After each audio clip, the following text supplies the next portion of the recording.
प्रश्न है एक साधक का कि जब कभी हम ध्यान में बैठते हैं तो कभी कभी ऐसी अवस्था आती है कि मन एकदम शून्य में पहुंच जाता है, अंदर में एक वैक्यूम क्रिएट होता है। और जैसे ही वैक्यूम क्रिएट होने लगता है वैसे ही अंदर में एक डर भी पैदा होने लग जाता है। और डर जब प्रकट होने लगता है तो समझ नहीं आता कि आगे जाएं कि पीछे जाएं, क्या होगा क्या नहीं होगा।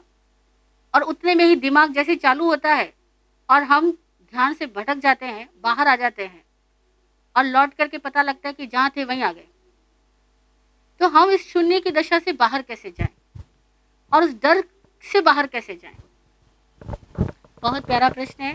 जिसने ध्यान किया वो ये प्रश्न कर सकता है।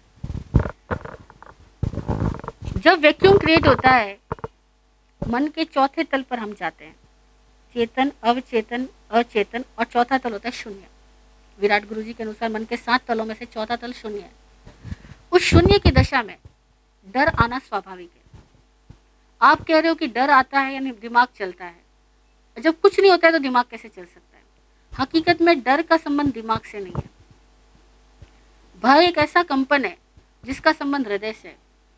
इसीलिए देखो, जब भी डर आता है दिल धड़कता है, दिल बचता है।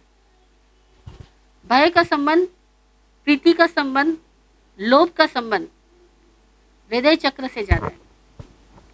और जब आप शून्य की अवस्था तक पहुंचते हो यानी दिमाग शांत हो जाता है, चेतना दिमाग से हट करके हृदय या नाभि चक्र के पास आ रही होती है।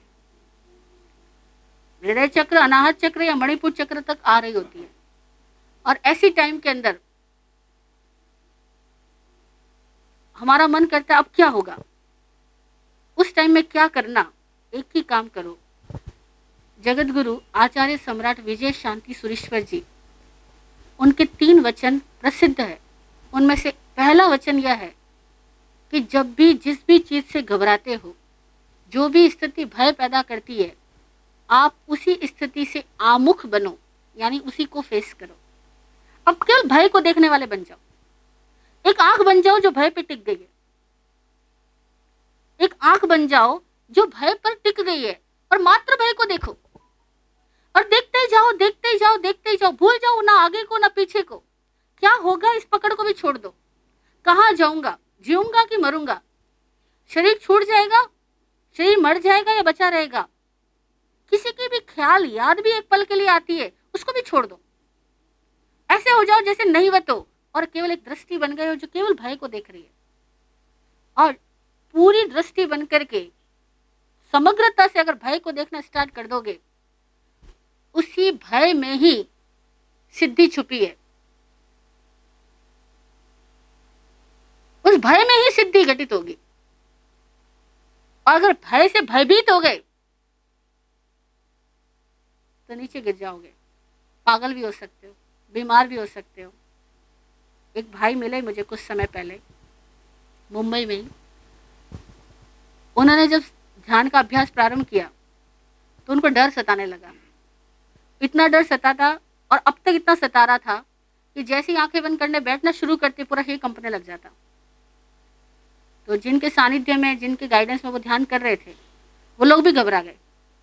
उन्होंने अपने से बड़े मास्टर को बुलाया, वो भी घबरा गया कि इस आदमी के साथ ऐसा क्यों हो रहा है। और वो इंसान बोलता है कि मैंने इसलिए ध्यान करना बंद कर दिया, आंख बंद करना ही बंद कर दिया, कि अगर मैं आंख बंद करके बैठूं और मैं कांपना शुरू कर देता हूँ।